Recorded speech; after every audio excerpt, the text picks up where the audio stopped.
Samahan niyo akong laruin ang aking anak kasi ayaw pa niyang matulog at nakikipaglaro pa siya sa akin. Kaya wala tayong magagawa. Bigyan natin ang kanyang gusto. Hindi ba kayo sa iyong mga anak matulog? Gusto niyo pang makipagkulitan? Kaya na akong makipaglaro sa kanya. Antok-antok na, wala tayong magagawa.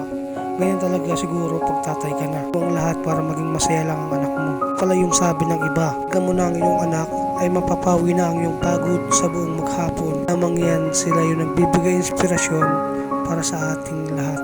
Ang uli sa araw-araw. Problema ay kaya natin lutasin dahil may anak tayong umaasa sa atin. Ang pakialam sa sasabihin ng iba.